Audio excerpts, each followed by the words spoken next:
Oh, hello. Just how it's so fun here. Let's see, when last we met, we were talking about the NAEP and that they had just put out a video at the end of October of 2022, the nation's report card. And they used words such as heart wrenching, catastrophic, and they said this is completely game changing, meaning the scores that have been released from this what they released this past October. So when they said it's a real game changer, I thought, okay, well, what kind of game would that be? Maybe a little Foursquare game. So after our three, let's talk about our Foursquare game.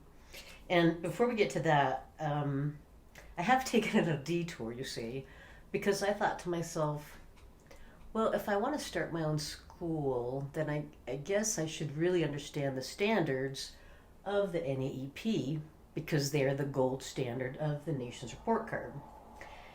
And I wasn't going to go into the board members, but let's explore.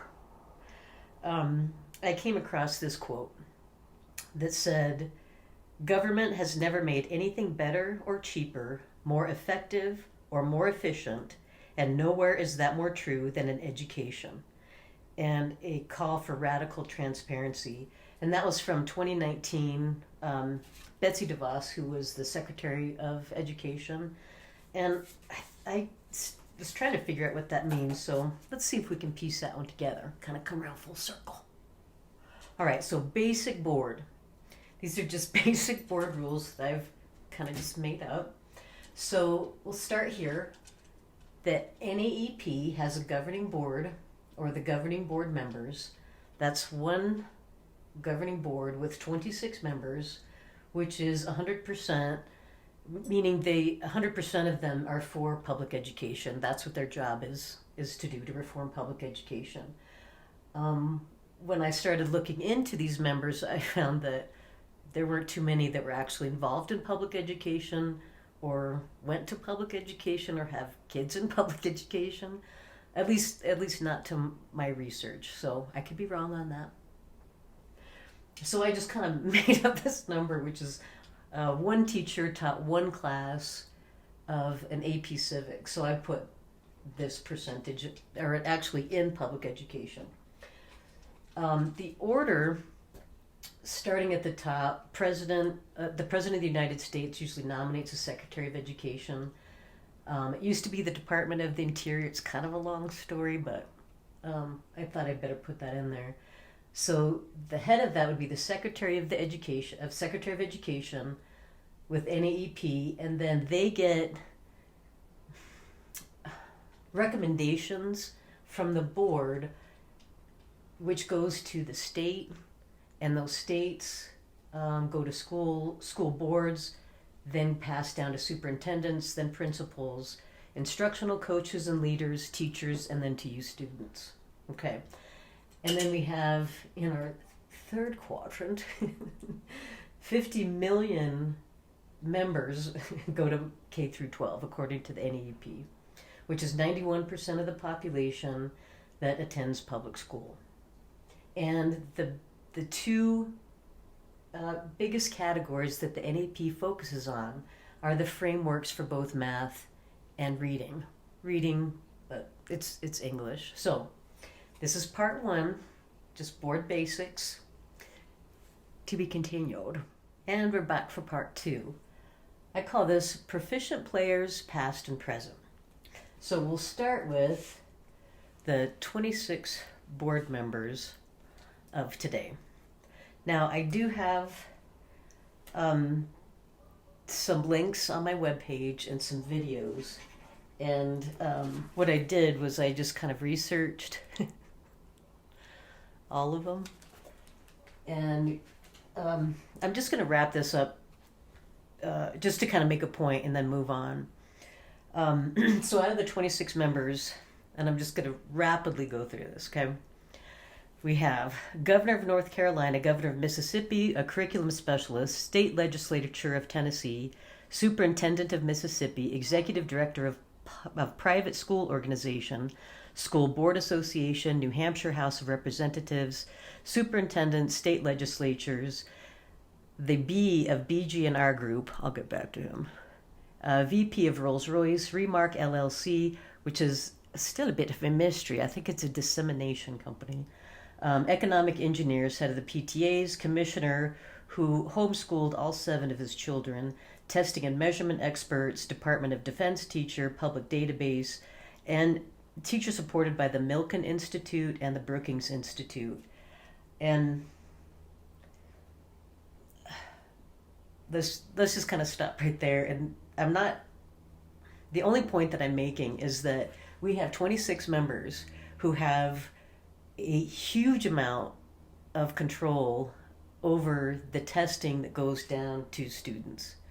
And I think just hopefully what this represents is that this is clearly a conflict of interest. We have Mark White, for example, he was the state legislature from Tennessee, and if you look at his voting record, he's not a fan of using pronouns, shall we say. One person on the board said teachers are not skilled in testing, but it's not their fault.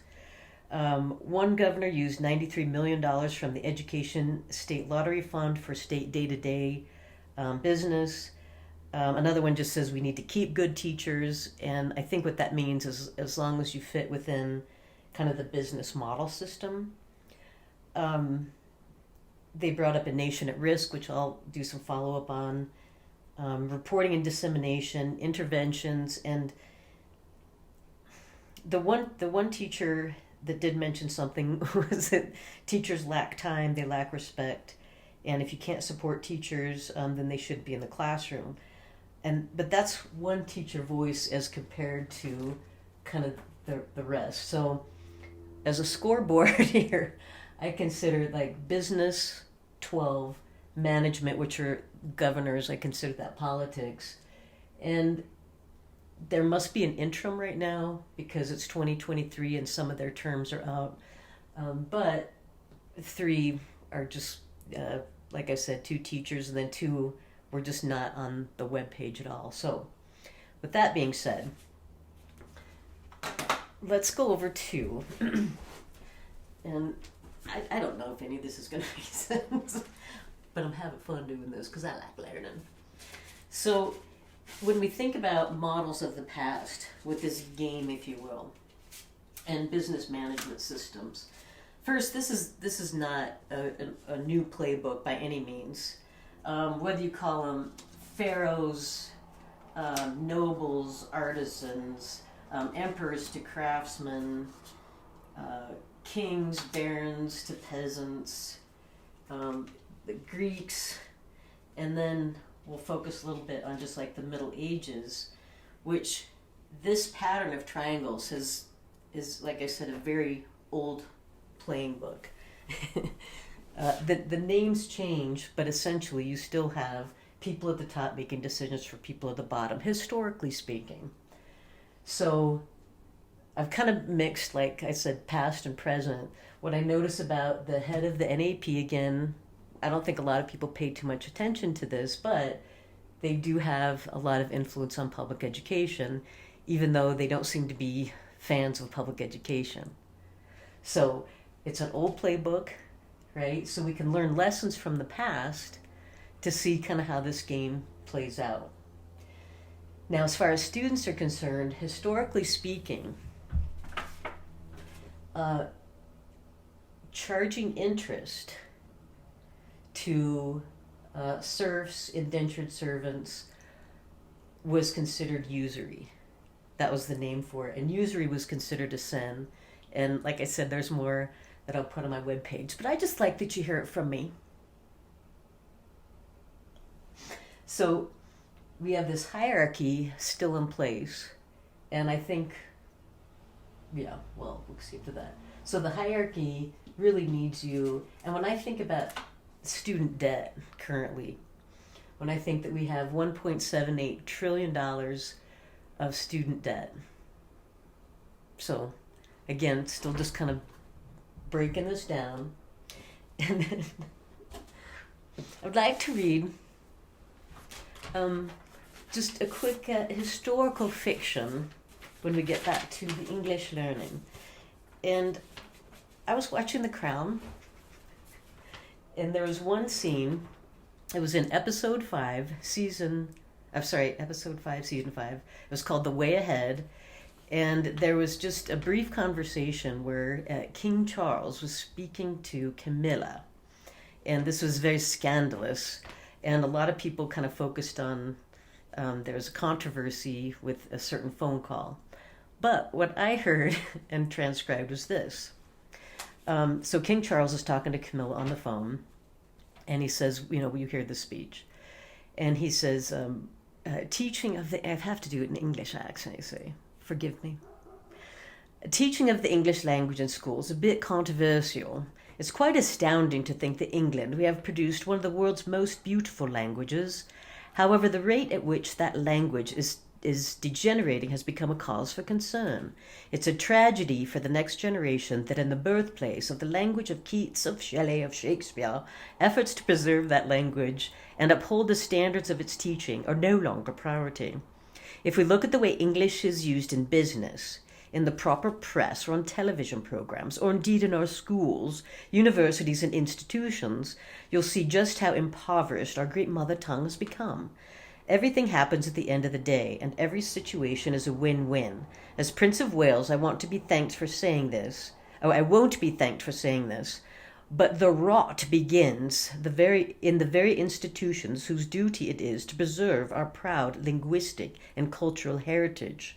If we want to produce the next generation of great writers, we must use our education system to protect what is surely our greatest national export, the English language. And the reason why that struck me was because I think as far as an empire, historically speaking, one of the first things you do, of course, to maintain this system is you have to maintain this hierarchy. Yes, yes? So this is of the utmost importance that the people at the very top need to keep the people down. Now, I do believe that the people at the top actually think, well, this is conjecture, you see, but historically speaking, anybody below them it's like a different world. They would consider anybody who went to public education, for example, as their property. Yes?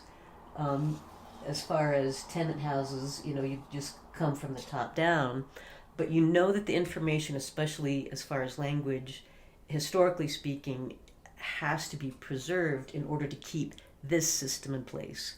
Now, I think one of the problems that we have now is that we just think, well, that can't be today. That's just way back then. That was back in the Middle Ages. Surely that couldn't be us today. We're so much more sophisticated. But what I'm saying is that the use of language is absolutely a necessity in order to preserving this. Thanks for part 2. And now part 3 of 4. These are advanced strategies, just to make sure we're all on the same page, okay? So I have at least what's in the NAEP math framework. We highlight Pythagoras, Muhammad ibn Musa al-Khwarizmi, algebra, Euclid, and Descartes. We've got our Pythagorean theorem, order of operations, quadratic equations, and we got SOHCAHTOA. So I just wanted to, again, just kind of make sure this is, that I'm on the same idea as the NAEP. And then I was thinking about this little student quadrant here. We have a right triangle, and let's just say we always have the adjacent and opposite, and then the hypotenuse. Well, one thing to maybe keep in mind is just a theory. We can call it fiction if you want. Let's just say A is, let's say, the management, the business side of the NAEP. Let's say B is the business side, and C is going to be you, meaning you, the student. Now, the hypotenuse is always going to be the longest side, so it's always going to be the one stretched the most. So no matter the direction that both business and management systems go into, that gap is going to be created. Does that make sense? So, in other words, what I'm trying to say is, imagine you were this, and you're always going to be stretched. So, I think as part of the gap that NAP is talking about, I think it's after COVID, the expected outcome of student performance went down, and so they want to get that back up by using the same ratios that is in the NAEP framework that we all learn in elementary school and junior high and high school, right? And then how they present it, we can just look at the NAP reading framework, which is especially informational, using argument and persuasive and procedural techniques in order to fit the system that we have. And now to wrap up part 4 of our 4-square game today. We'll start with number 1. Remember, NAEP stands for progress, which is a positive in the direction of business management systems, yes? And I just picked one, okay, it wasn't random at all, one of the board members of the NAEP, and he's my favorite. I'm not laughing, and sir, I'm sorry, I'm just doing my job. Haley Barber has his own name, by the way, Barbarism. He's the head of BG&R Group. He is described as one of Washington's all-time mega lobbyists for giant corporations, including Reynolds, Philip Morris Tobacco, Microsoft, United Health, a lot of others. Some of his group's notable clients include Vladimir Putin, Saudi Arabia, Ukraine, and including social media forums. He was also the governor of Mississippi. And again, if he's one of the board members, I can only hypothesize as to that there might be some kickbacks there. Anyway, in number 2, what we have here is I just put up kind of a basic timeline. Just kind of forget this stuff over here. But the timeline, the Department of Education goes way back historically. So it started with the Federal Commission of Indian Affairs. And so I guess what I'm kind of saying is, throughout public education, depending on what's going on in the United States, students will just kind of be guided by whatever historical events are happening. So, for example, let's say the GI Bill of Rights, or let's just go back to World War One. In World War One, if you wanted soldiers, then you're going to get rid of books, say like Johnny's Got His Gun. You're going to have book banning because the purpose of education at that time is to recruit, and you wouldn't want negative literature that would prevent people from going to war to fight against enemies. Another thing I'd like to point out is this is not a Republican or Democratic agenda. It's both. It has gone back to Lincoln. Really, when, yeah.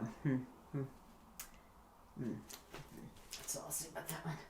So, and one of the quotes that I found that I thought was really interesting, going back to 1885, was a quote that said, it's cheaper to educate students than to kill them, essentially.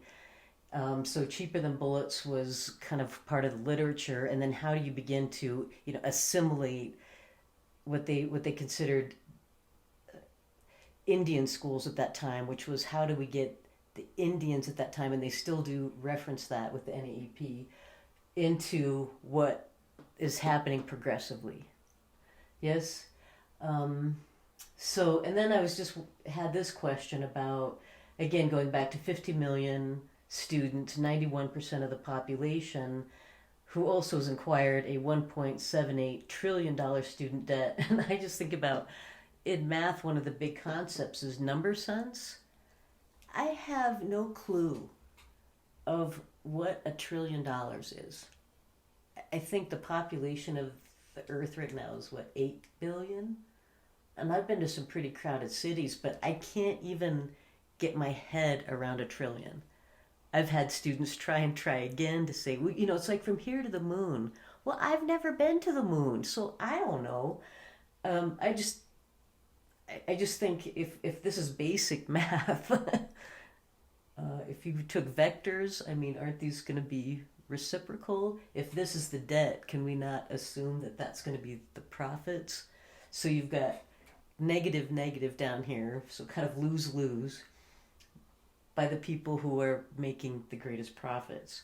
Now, when it comes to historical literature, what is going to be taught? What are you going to be learning at these professional development days? Or those are for teachers, actually, but you students are going to get this because, it comes down from the top.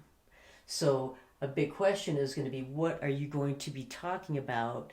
What's going to be the chatter? So my guess is going to be Chat GPT. So great, we talk about CRT, but what happens is you get people arguing down here about kind of the morality, when behind the scenes the NAP has been meeting in October and November. And one of the reasons why, even though this is kind of jumbled and scattered kind of my way right now, is this is the beginning of the school year. And in October, and then right in the middle of the summer, the NAP has been meeting to essentially get their progressive agenda fulfilled. Now, that is not going to necessarily be in the meetings. So we're going to be talking about this stuff, or they will, teachers will, and there's a lot of fear, and there's a lot of fear over time. And that's all my little equation is here. So pay attention to kind of the wording that you're going to be hearing this school year. I've heard words like, we got to double down. The NAP is already, in this short time, doubled the amount of testing. They are increasing pretty much everything within the math and English framework. And if you watch this 2023 NAP panel, it's really fascinating, and I'll repeat this, to watch how the argumentation, just listen to the language of how the NAP really gets this kind of into place. An example is saying, well, don't you think that we need more time? Well, teachers are going to say they need more time to plan. The NAP is interpreting that as, we need to add more time to your days. And because the testing is so heart-wrenching and catastrophic, they are doubling down on the amount of testing that you're going to have. So for you 9-year-olds for right now, they are already way ahead. They're planning 2028 and beyond. And so I think that even though it's scattered, my timing is interesting, that it's the beginning of the school year, also towards the end of this era, but you're just going to see a repeat. Again, I would pay attention to the NAEP. This is a real game changer. We are on the cusp of losing an entire generation of children. But what they mean by that is, we need you to work more and harder for us. Is this making sense? I really hope not. I hope it's very confusing, or I hope I'm completely wrong. So, ta-ta.